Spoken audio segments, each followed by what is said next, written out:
Saudara-saudara yang terkasih, kita berkumpul dalam perayaan Paskah kedua hari ini untuk memperingati dan mensyukuri kebaikan Tuhan yang telah diberikan kepada kita semuanya. Mari kita merendahkan hati kita di hadapan Tuhan, sebab Dia kudus dan maha kuasa yang mengetahui seluruh hati kita. Selayaknya kita memuji Dia di dalam kekudusannya, sebab Dia kudus. Kami merendahkan hati kami untuk menyembah Engkau di dalam kekudusan-Mu. Terimalah pujian dan persembahan kami, agar kami beroleh bersukacita. Karena itu marilah kita menyembah Tuhan dalam sukacita dan kerendahan hati. Kita puji Tuhan dengan bernyanyi dari buku Ende nomor 627 ayat 1.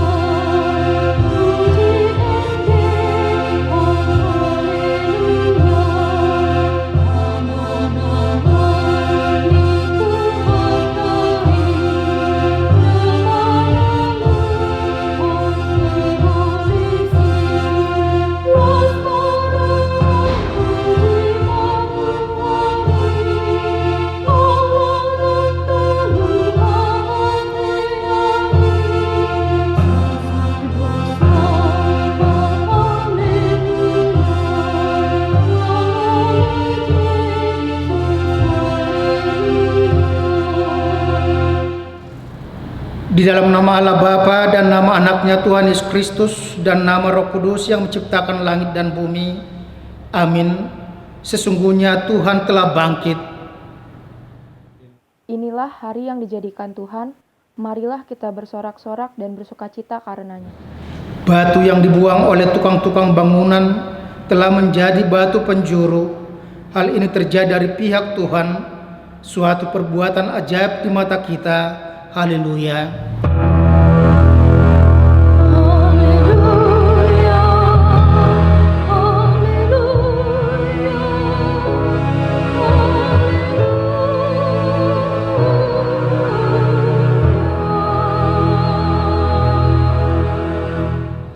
Marilah kita berdoa.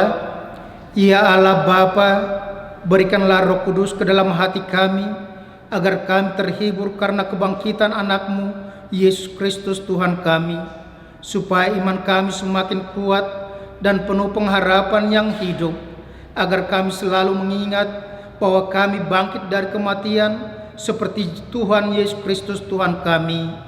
Amin. Kita bernyanyi dari buku Ende nomor 90 ayat 1.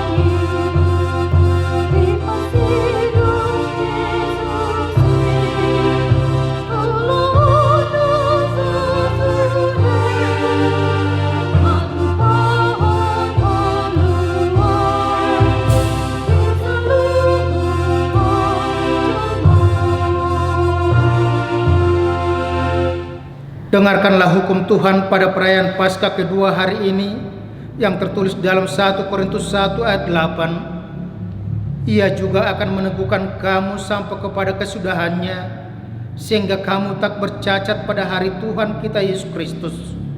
Marilah kita memohon kekuatan untuk melakukan hukumnya. Ya Tuhan Allah, kuatkanlah kami melakukan yang sesuai dengan hukum-Mu. Amin. Kita bernyanyi dari buku Ende nomor 94 ayat 2.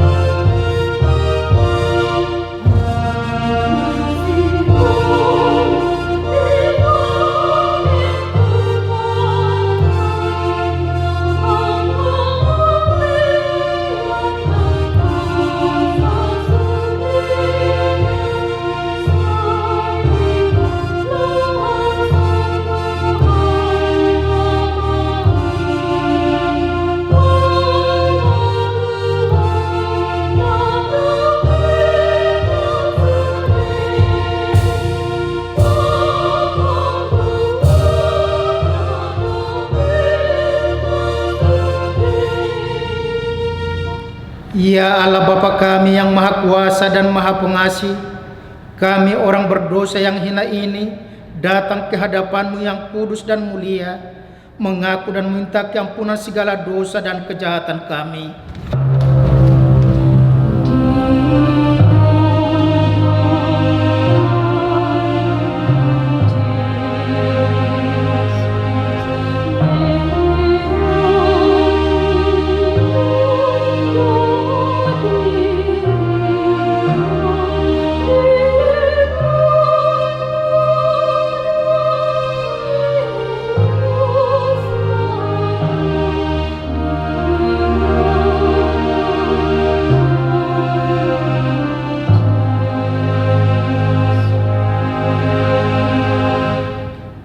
Kami sering mendukakan Tuhan karena perkataan, pikiran, dan perbuatan kami yang tidak benar.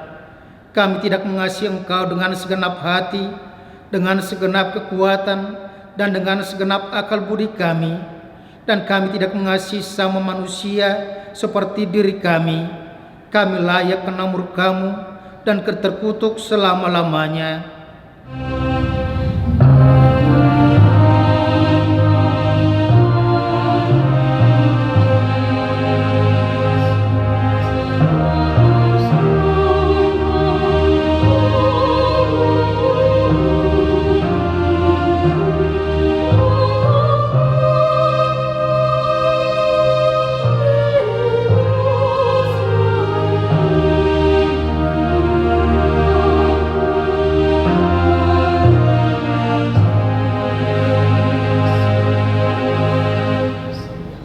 Tetapi sekarang kami datang memohon keampunan dosa kami.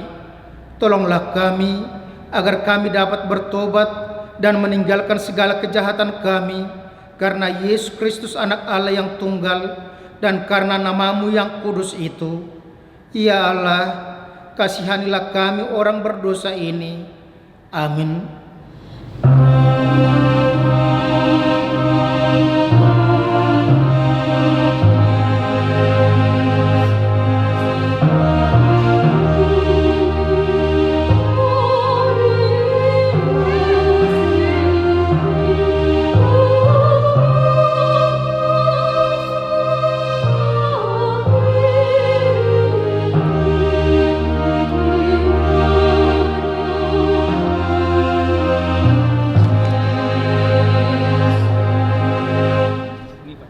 Marilah kita mendengar janji Tuhan akan keampunan dosa kita, tetapi Dia tertikam oleh karena pemberontakan kita. Ganjaran yang mendatangkan keselamatan bagi kita ditimpakan kepadanya, dan oleh bilur-bilurnya kita menjadi sembuh. Kemuliaan bagi Allah di tempat yang maha tinggi. Amin. Kita bernyanyi dari buku ND nomor 89 ayat 5.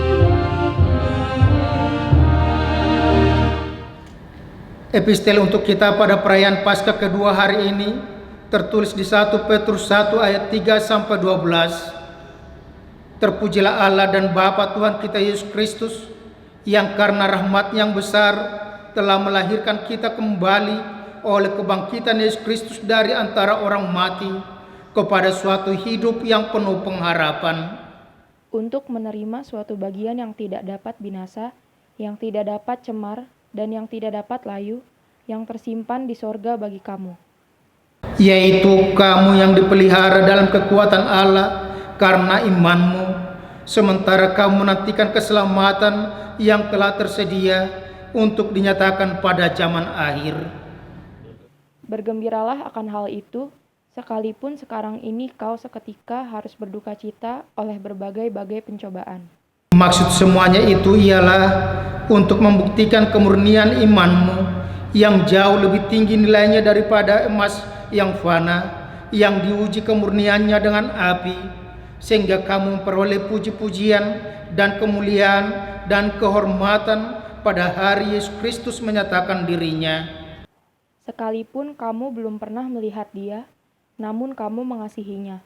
Kamu percaya kepada Dia, sekalipun kamu sekarang tidak melihatnya. Kamu bergembira karena sukacita yang mulia dan yang tidak terkatakan. Karena kamu telah mencapai tujuan imanmu, yaitu keselamatan jiwamu. Keselamatan itulah yang diselidiki dan diteliti oleh nabi-nabi yang telah bernubuat tentang kasih karunia yang untukkan bagimu. Dan meneliti saat yang mana dan yang bagaimana yang dimaksudkan oleh Roh Kristus yang ada dalam mereka, yaitu Roh yang sebelumnya memberi kesaksian tentang segala penderitaan yang akan menimpa Kristus dan tentang segala kemuliaan yang menyusul sesudah itu. Kepada mereka telah dinyatakan bahwa mereka bukan melayani diri mereka sendiri, tetapi melayani kamu dengan segala sesuatu yang telah diberitakan sekarang kepada kamu dengan perantaraan mereka yang oleh Roh Kudus yang diutus dari sorga menyampaikan berita Injil kepada kamu, yaitu hal-hal yang ingin diketahui oleh malaikat-malaikat. Demikianlah firman Tuhan. Berbahagialah orang mendengar firman Allah serta memeliharanya. Amin. Kita bernyanyi dari buku ND nomor 632 ayat 1.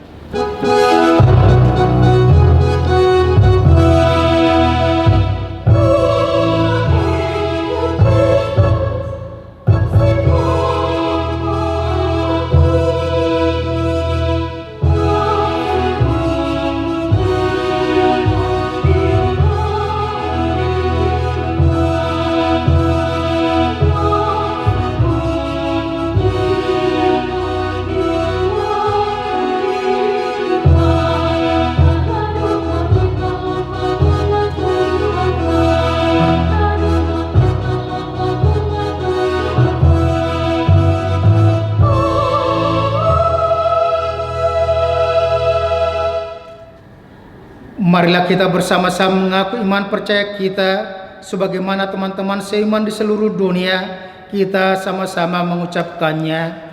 Aku percaya kepada Allah, Bapa yang Maha Kuasa, Khalik langit dan bumi. Aku percaya kepada Yesus Kristus, Anaknya yang tunggal Tuhan kita, yang dikandung daripada Roh Kudus, lahir dari anak darah Maria, yang menderita sengsara di bawah pemerintahan Pontius Pilatus, disalibkan, mati dan dikuburkan, yang turun ke dalam kerajaan maut, pada hari yang ketiga bangkit pula dari antara orang mati, naik ke surga, duduk di sebelah kanan Allah Bapa yang Maha Kuasa. Dari sana akan datang kelak untuk menghakimi orang yang hidup dan yang mati. Aku percaya kepada Roh Kudus dan adanya satu gereja yang kudus dan am, persekutuan orang kudus, pengampunan dosa, kebangkitan daging, dan hidup yang kekal. Amin. Kita bernyanyi dari buku ND nomor 95 ayat 1.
Damai sejahtera Allah yang melampaui akal dan pikiran, itulah kiranya memelihara hati dan pikiranmu di dalam Kristus Yesus Tuhan kita.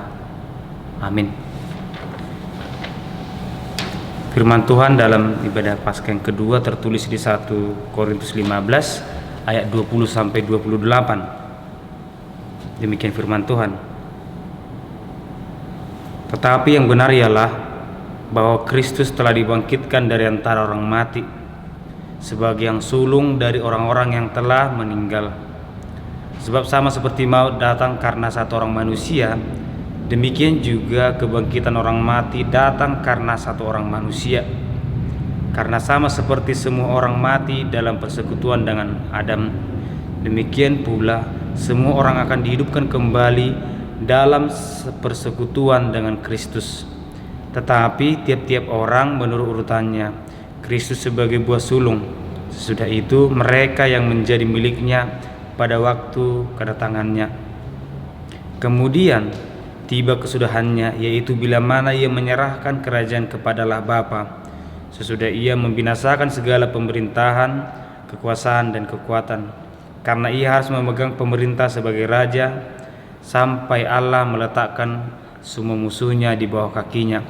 Musuh yang terakhir yang dibinasakan ialah maut, sebab segala sesuatu telah ditaklukkannya di bawah kakinya.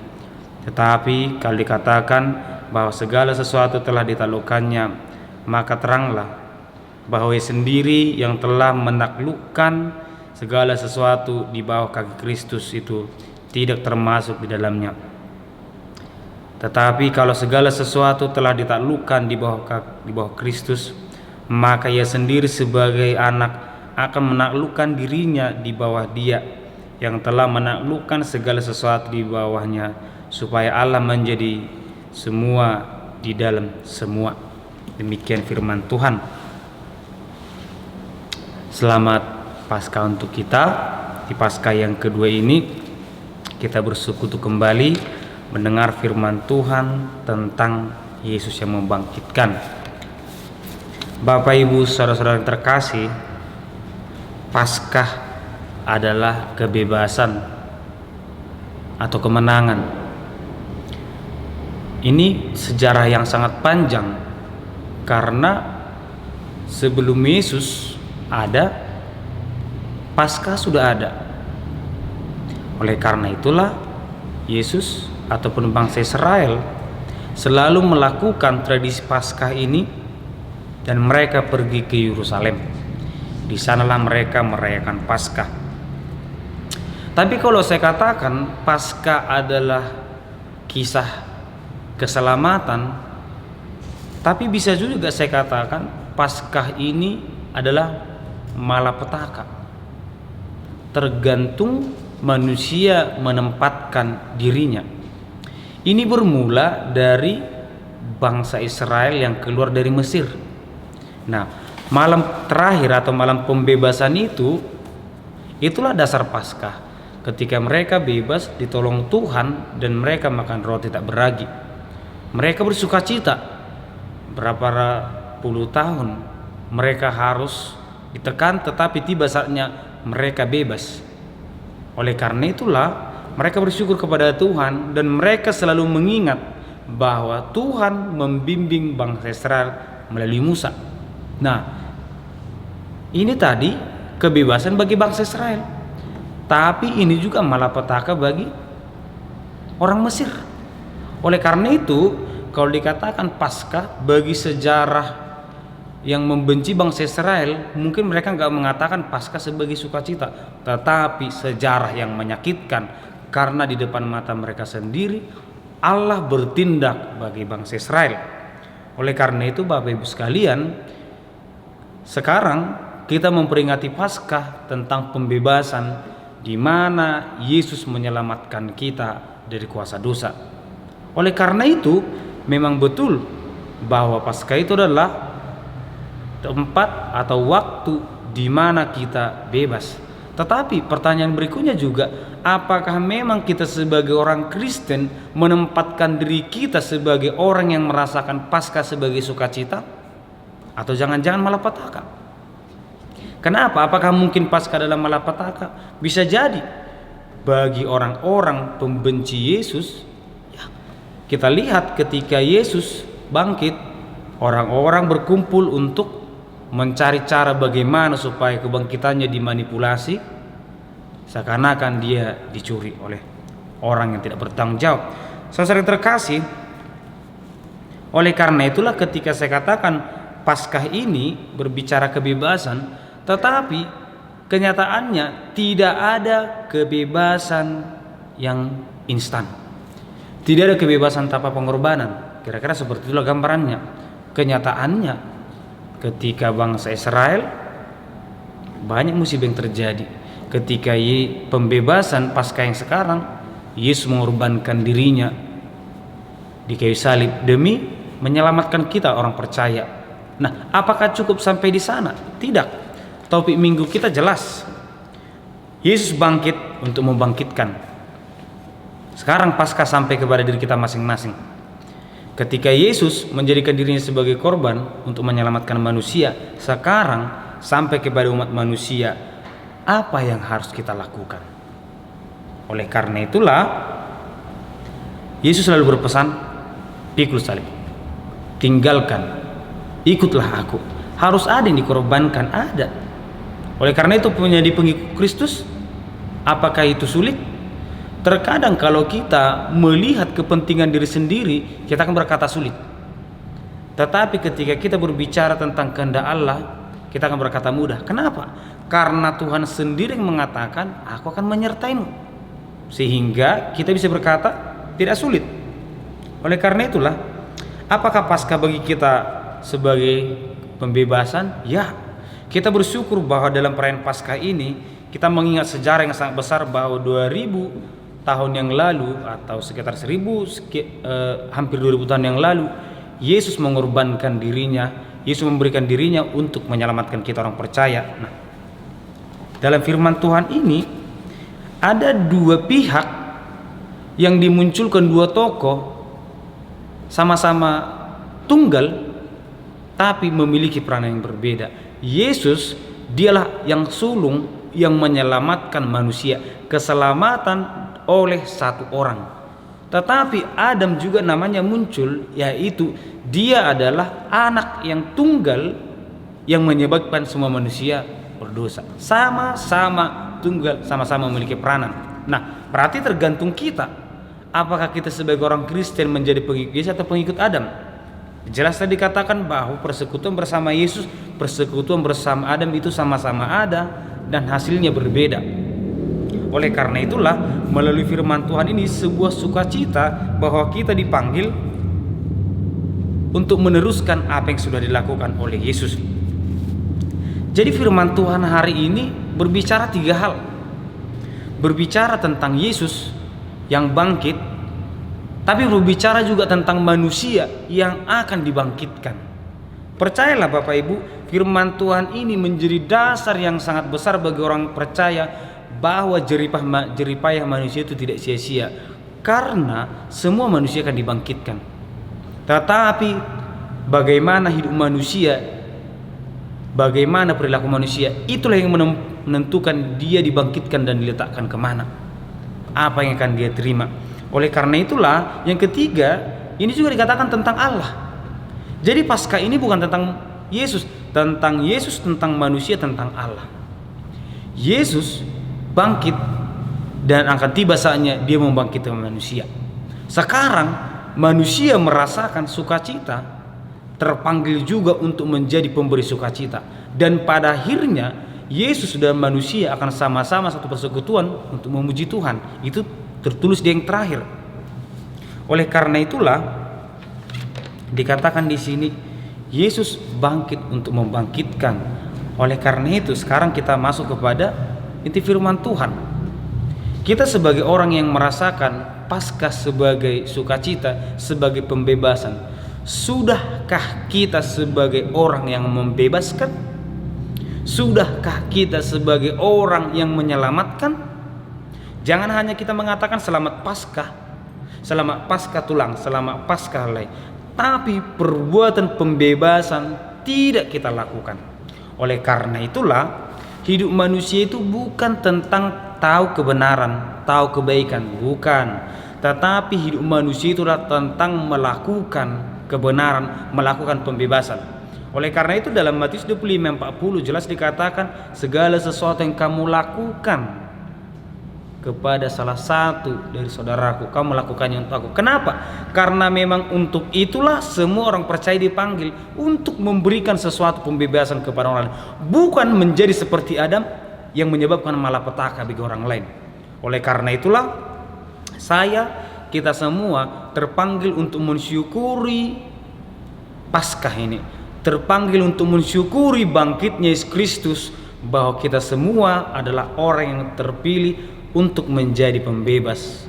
Oleh karena itulah pada masa sekarang ini banyak tantangan yang kita hadapi. Seperti yang saya katakan dalam ibadah minggu kemarin, banyak pergumulan yang kita hadapi. Tetapi apakah sekarang kita menjadi orang yang memberikan kesembuhan kepada orang lain, atau jangan-jangan kita menjadi orang yang memberikan penyakit kepada orang lain? Ketika pemerintah berkata, ayolah cepat tinggal di rumah, tetapi yang berkata, tidak apa-apa, aku kan gak sakit.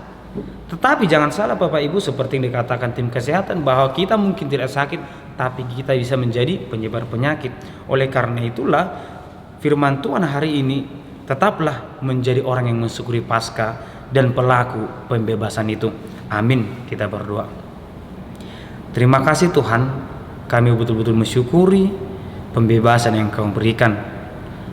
Engkau bangkit untuk membangkitkan, demikian juga kami Kau selamatkan untuk menyelamatkan. Berkati kami, berkati jemaat-Mu. Dalam nama Anak-Mu Yesus Kristus kami berdoa. Amin. Kita bernyanyi dari buku ND nomor 633 sambil mengumpulkan persembahan.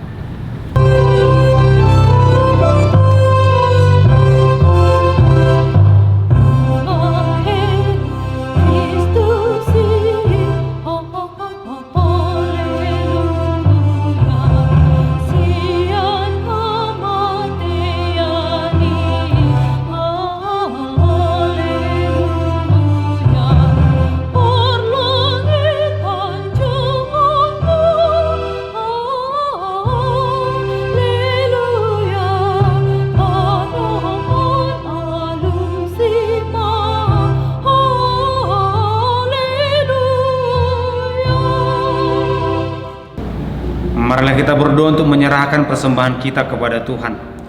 Ya Allah Bapa kami yang di surga, kami mengaku bahwa Tuhan adalah sumber dari segala karunia yang melimpah dalam kehidupan kami masing-masing. Sebagian daripada karunia itu kami serahkan kembali sebagai persembahan kepada Tuhan. Terimalah dan berkatilah persembahan umat-Mu ini, agar dapat kami pergunakan untuk pekerjaan dan pelayanan kerajaan Tuhan di dunia ini. Bukalah hati kami untuk mengenal betapa banyak berkat dan karunia yang kami peroleh dari Tuhan, supaya kami senantiasa bersyukur kepadamu, di dalam nama Yesus Kristus Tuhan kami. Amin.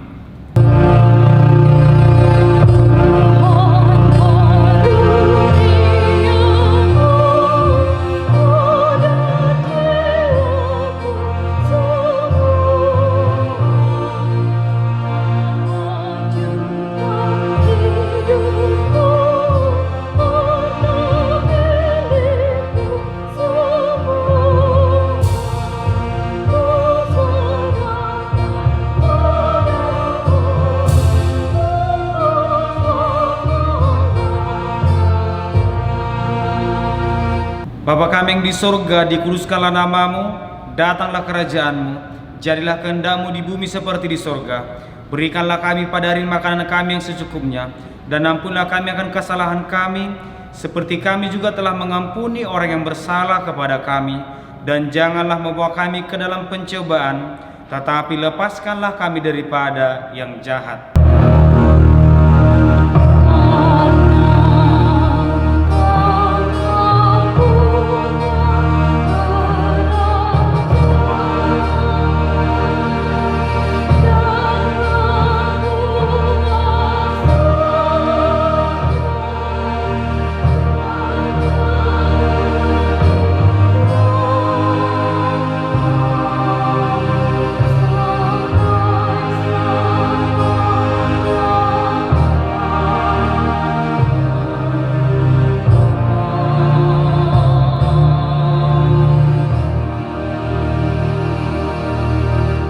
Pulanglah dengan damai dan terimalah berkat Tuhan. Tuhan memberkati engkau dan melindungi engkau. Tuhan menyinari engkau dengan wajah-Nya dan memberi engkau kasih karunia.